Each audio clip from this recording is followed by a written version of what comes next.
বাইচা আছি আল্লাহ ভালো জান।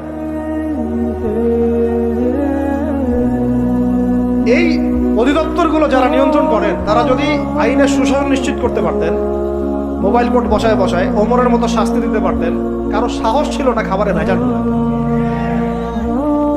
জাতিকে মেরে ফেলতেছে, তো জাতিকে মেরে ফেলতেছে, ছেলে বাচ্চাদেরকে মেরে ফেলতেছে, বাচ্চাদের ব্রেন ডেভেলপমেন্ট হতে দিচ্ছে না।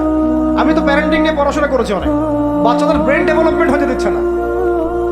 খাদ্যে বাচ্চাকে কি কিনে দেন? চিপস কিনে দেন, চকলেট কিনে দেন, এটা কিনে দেন, সবই বিষাক্ত জিনিস, সব বিষাক্ত। আমরা কি খাই? ফাস্টফুড, পিৎজা, বার্গার, রাস্তাঘাটে সব বিষাক্ত জিনিস।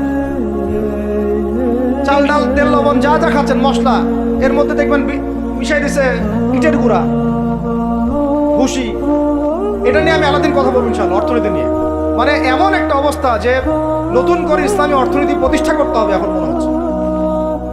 আপনারা ব্যবসা করার নিয়ত করেন, হালাল পণ্যের ব্যবসা করেন, মানুষকে ভালো কিছু খাওয়ান, ভালো কিছু দেন, দেখবেন জাতি বাঁচবে ইনশাআল্লাহ, এবং আপনারও কাস্টমার বাড়বে ইনশাআল্লাহ।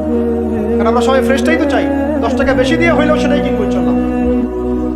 আল্লাহ পাক আমাদেরকে রমজান মাসে পরিমিত খাবার তৌফিক দান করেন, পুষ্টিকর খাবার খাওয়ার তৌফিক দান করেন এবং বেহিসাব রিজিক দান করেন। আমি 5 নম্বর হচ্ছে রমজানে আমরা তারাবি সালাত জামাতে পড়ব ইনশাআল্লাহ।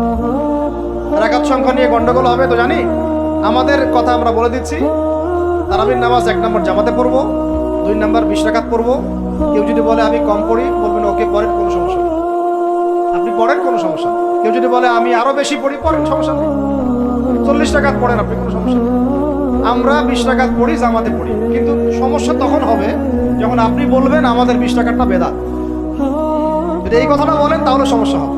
জামাতে সালাত পড়বো ইনশাআল্লাহ, তারাবি সালাত, খতমে কোরআন পড়বো ইনশাআল্লাহ, এবং চেষ্টা করবো 20 রাকাত পড়ার ইনশাআল্লাহ। কেউ যদি বলে এটা বেদাত, তখন আমাদের সাথে বসাই দিবে, ওলামা কেরামের সাথে বসাই দিবে। মনে রাখবেন, উসমান রাদিয়াল্লাহু আনহু যদি 2টা আজান দিতে পারেন জুমার, আমি আবু আদনানে দিতে কোনো সমস্যা নেই। ওমর ইবনে খাত্তাব যদি 20 টাকা তারাবি পড়তে পারেন নিজে, আমার মতো হাজার হাজার মানুষের পড়তে কোনো সমস্যা নেই। আর আমরা সাহাবীদের চেয়ে বেশি দিন বুঝি না। মা আনা আলাইহি ওয়া আসহাবি আল-ইয়াউম আলাইকুম বিসুন্নতি ওয়া সুন্নতি খুলাফায়ে রাশিদিন মাহদিয়িন মিন বা'দি। এই হাদিসগুলো শোনাই দিন। আল্লাহর রাসূলের সুন্নাহও যেমন আমরা ফলো করব, সাহাবীদের সুন্নাতও ফলো করতে হবে। এটা বোঝা যাচ্ছে কি? সাহাবীরা হচ্ছে মানদণ্ড আমাদেরকে, নবীকে পাওয়ার মানদণ্ড কারা? সাহাবীরা। সোজা কথা, এটা নিয়ে তো বাহাসের কিছু নাই। সাহাবীদেরকে বাদ দিয়ে আপনি নবীকে মানতে পারবেন কিভাবে? বলেন কথা। আব্দুল্লাহ বিন ওমর, আব্দুল্লাহ বিন মাসউদ রাদিয়াল্লাহু আনহু আজমাইন, আবু বকর, ওমর, ওসমান, আলী রাদিয়াল্লাহু আনহু আজমাইন, তাদের চেয়ে কি আমরা ইসলাম বেশি বুঝবো?